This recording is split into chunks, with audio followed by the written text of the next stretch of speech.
good to be here. Wow, this is exciting, isn't it? It Definitely. is. What a lovely venue. Apparently this was an old car factory and Sunbeam was the brand. How cool. Wow. Fancy. So thank you all for having us here. We're very excited to meet with, obviously, the current Youth Prime Minister and the previous Youth Prime Minister. Very nervous to hear what questions you've got for us. I feel like we might be about to get a grilling more than we usually do. But let's find out. So, is it okay if I start off? Absolutely, please do. So, my dad showed me some videos of Bosch TV on your Instagram account. They were very interesting, but how are you advertising your cause to children who aren't allowed on social media? Because children under 13 shouldn't really be on social media platforms like Instagram or TikTok. That is a very good question. Yeah, and the answer is we also have a website.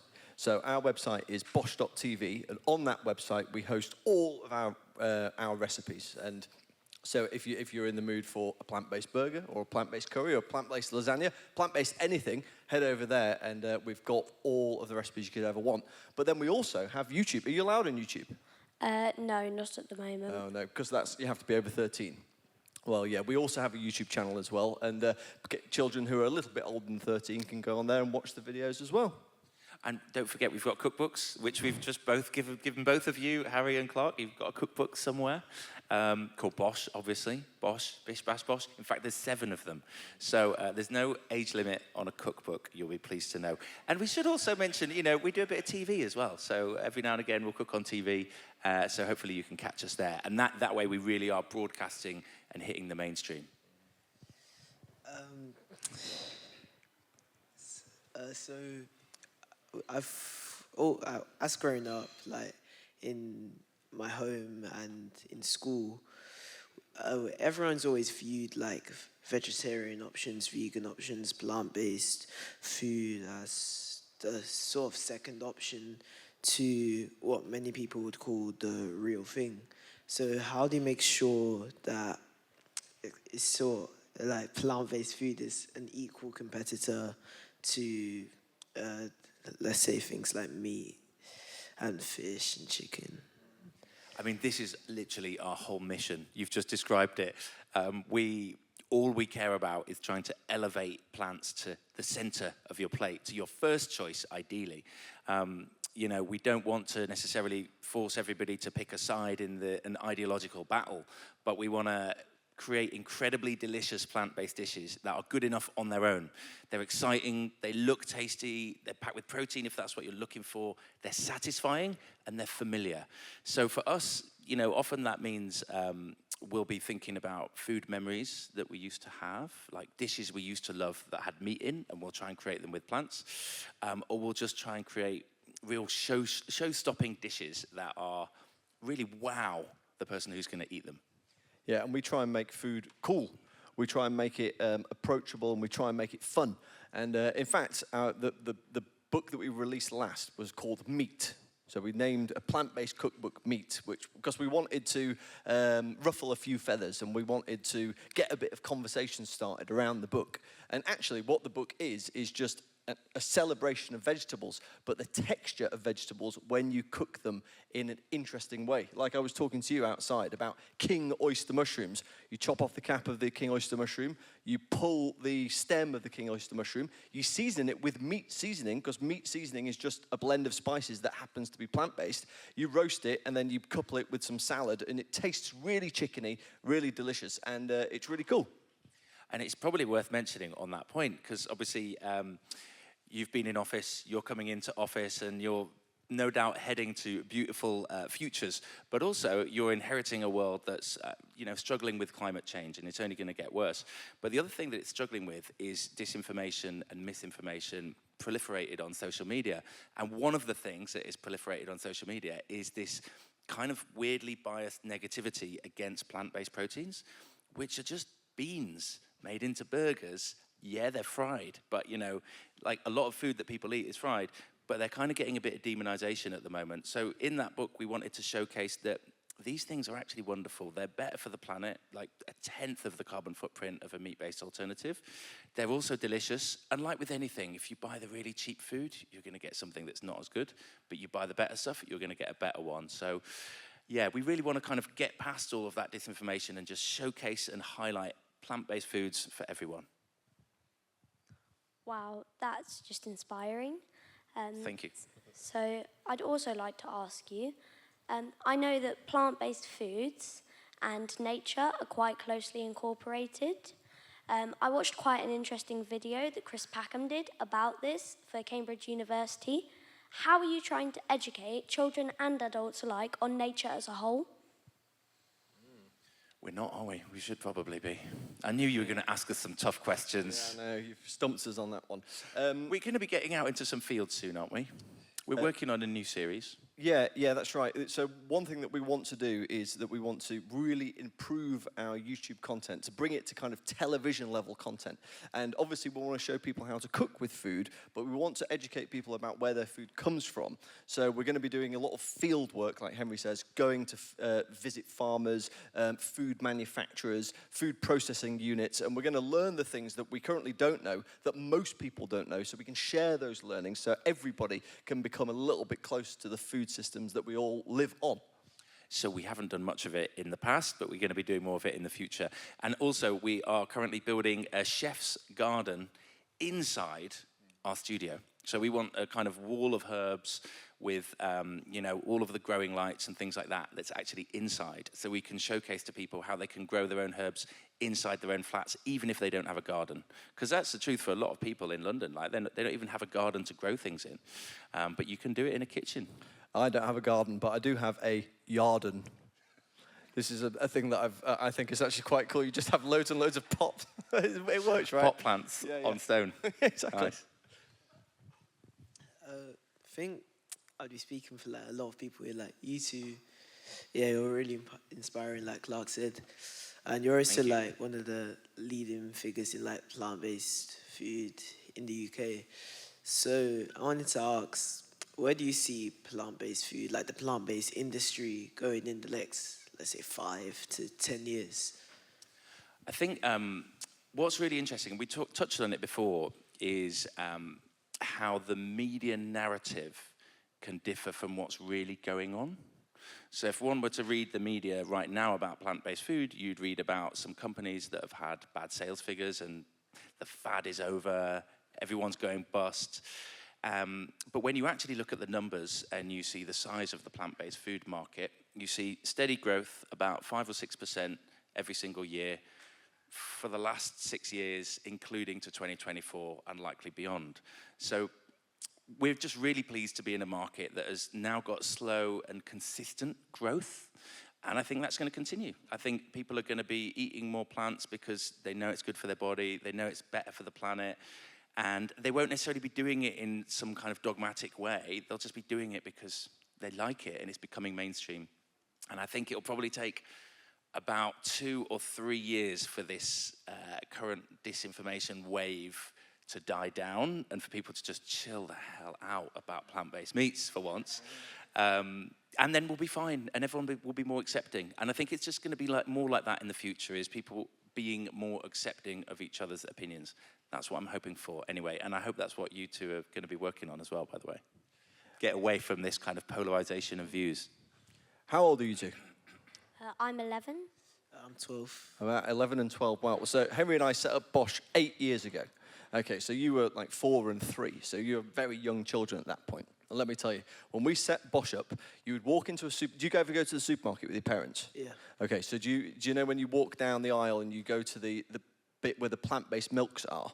Do you know there's loads of plant-based milks there? Well, 8 years ago when we set up Bosch, you'd walk into that same supermarket and you'd walk in and there'd be maybe 1 or 2 plant-based milks.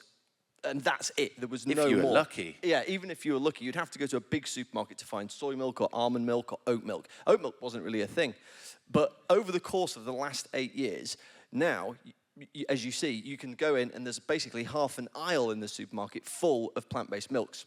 And that is a really good representation of how far the plant-based movement of plant-based food has come, and how much innovation and how many cool new products have come onto the market. So if you imagine that trajectory, in 8 years from now, when you're almost, like your late teens, early 20s, who knows what the world will look like? But I would guess that there'll be loads more wicked plant-based food. And young people are so much cooler and switched on than their elder counterparts. So I think that they will, as they grow up, they'll keep their better morals and their better understanding of sustainability. And we will move to this new world where plant-based will just be so much more accepted.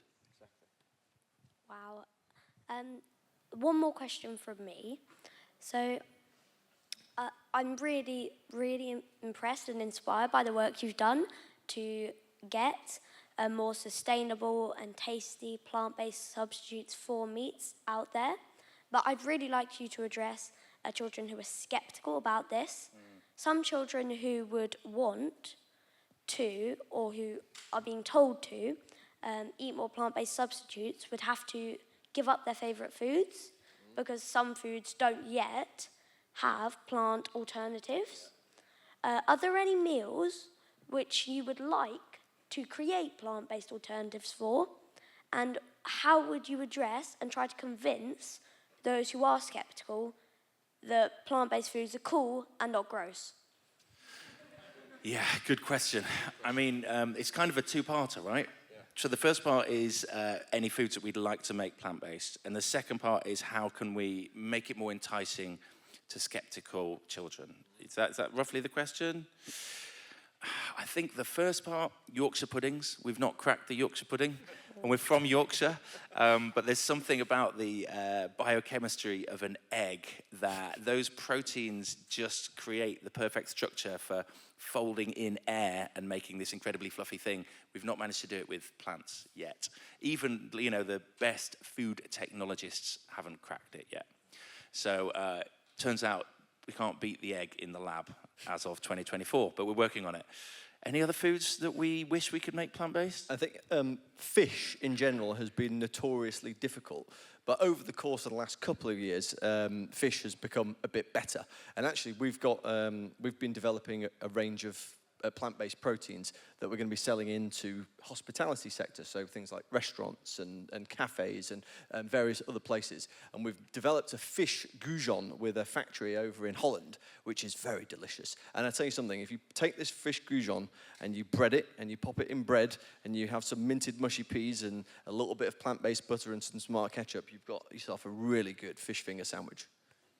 And then to come to your second question about how we can make plant-based more appealing. I mean, we were talking just outside, and you had some great ideas about essentially the marketing that's going on the food menus in schools needs to stop making plant-based feel like a secondary option. It needs to stop making it feel like the fallback option. So I think that was a really good point that you made.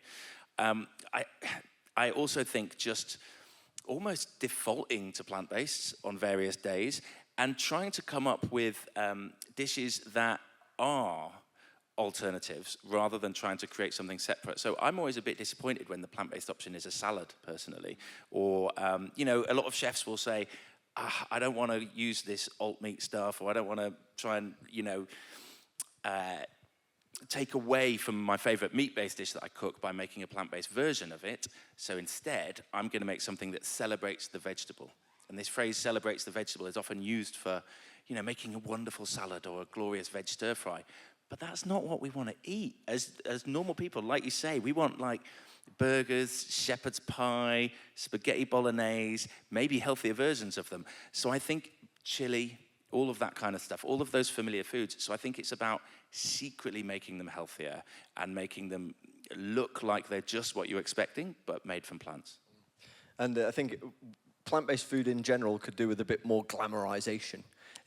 Make it the cool option. So what you were talking about before, about rather than just having veg pasta on the menu, you call it something really enticing and really cool. That's a great way to turn people's heads in the direction of plant-based food.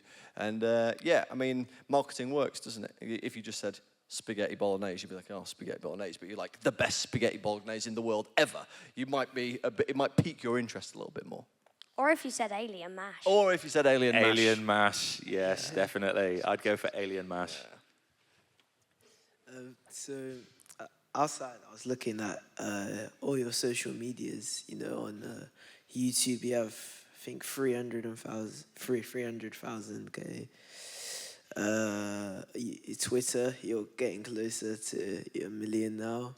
So, I forgot. Do you want to know how we've built that audience? Yeah, what sacrifice have you had to make? What partnerships have you had to chase to get this? Because it's not easy to get 1 million followers. That's such a good question. We could talk about that for hours, couldn't we? Yeah, we certainly could. I think, first and foremost, the reason why we make social media content is because we're mission-driven. And we put a lot of effort into the construction of the videos that we make. So the main mission that we have is to put more plants on plates because we believe it's the best thing for people's health, and we also believe it's the best thing for the environment.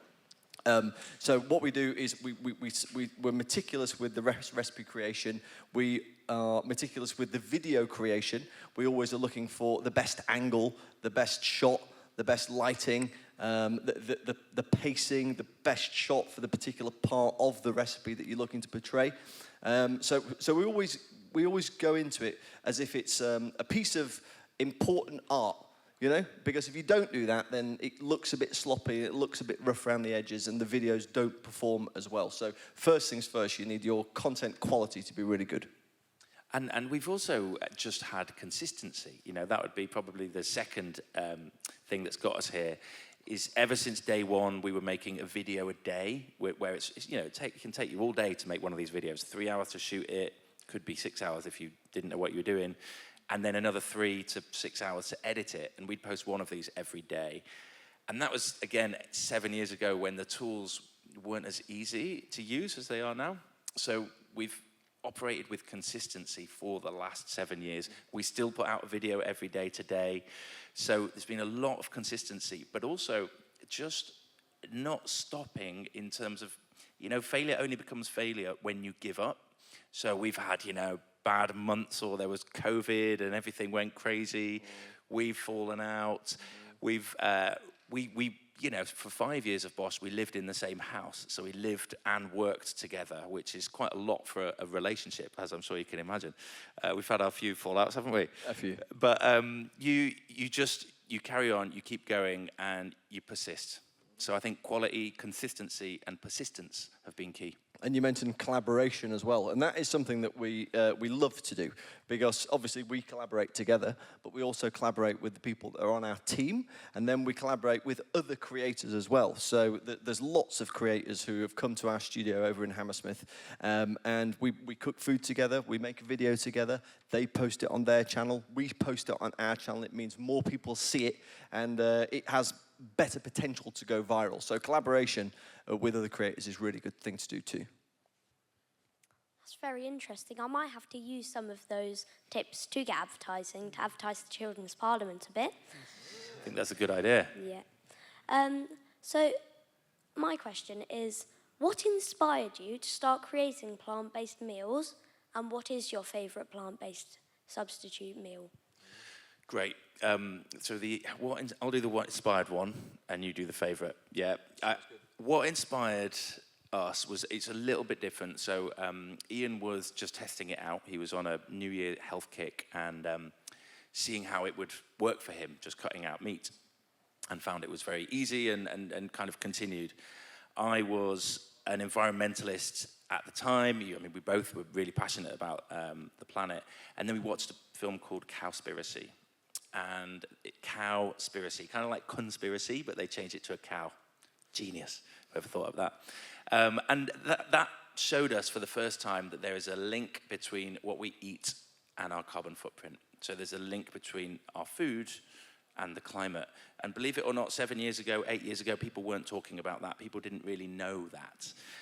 It wasn't talked about by governments. It wasn't known. Nobody knew it.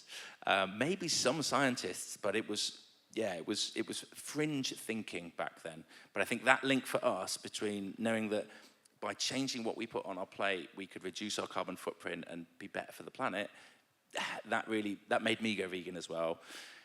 And from that point on, we just wanted to show the world how easy it was, how delicious it could be, and ultimately try and do some good in the world. So, and with regard to the recipes that we're most proud of, I have to say the Portobello mushroom Wellington that we wrote the recipe for, it was probably 6 years ago. We wanted to solve the problem of what does a plant-based person or a vegan eat at Christmas when they've just gone vegan. Because if you think about Christmas, you have a big old turkey in the middle of the table and all the family's there, and there's a bit of theatre attached to the cutting of the turkey, and it's a nice communal moment. So we wanted to recreate that, but with plant-based ingredients. So we came up with the idea of a Wellington. Do you know, so if you take a beef Wellington, but our beef is a mushroom duxelle. So it's a blend of mushrooms and chestnuts and pecans all blended up together. And within that blend, we roasted off some portobello mushrooms with a bit of rosemary, thyme, and garlic. And then we wrapped it all up in pastry. And then you can decorate it in a nice way. So if there's young people in the house, they can come along and cut stars out of the leftover pastry and stick it on there. You can bake it, pop it in the middle of the table, and you have the same sense of theatre that you have with a turkey or a goose or a duck or whatever. And anyway, we posted that video about 6 years ago. We put it in our first cookbook, which we gifted both to you guys. And we would estimate that, you know, hundreds of thousands of people all across the world have that for their Christmas dinner main course every single year. So for us, that's a really proud moment because Christmas dinner is arguably the most important dinner of the whole year.